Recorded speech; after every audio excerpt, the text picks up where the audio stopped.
بسم اللہ الرحمن الرحیم۔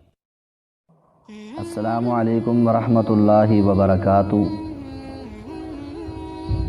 الحمد للہ رب العالمین والعاقبۃ للمتقین والصلاة والسلام علی سید الانبیاء والمرسلین اما بعد،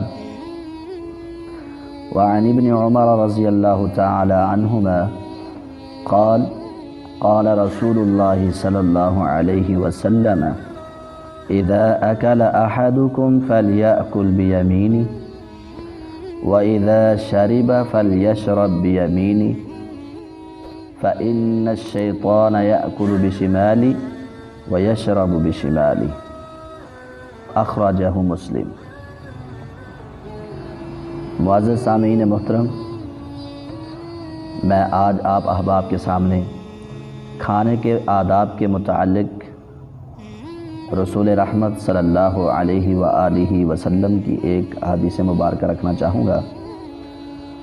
آپ کے پیارے صحابی حضرت عبداللہ بن عمر رضی اللہ عنہما فرماتے ہیں کہ نبی رحمت صلی اللہ علیہ وسلم نے فرمایا کہ جب تم میں سے کوئی کھانا کھائے تو اسے چاہیے کہ وہ دائیں ہاتھ سے کھانا کھائے، اور جب تم میں سے کوئی پیے تو اسے چاہیے کہ وہ دائیں ہاتھ سے پیے۔ فَإِنَّ الشَّيْطَانَ يَأْكُلُ بِشِمَالِهِ، بے شک شیطان جو ہے وہ بائیں ہاتھ سے کھاتا ہے، وَيَشْرَبُ بِشِمَالِهِ، اور بائیں ہاتھ سے ہی پیتا ہے۔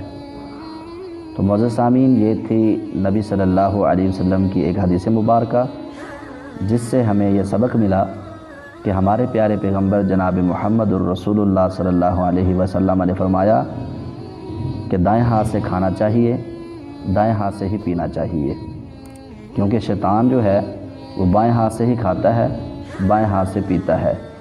تو مجھے امید ہے ہم سب اس بات پر عمل کرنے کی کوشش کریں گے۔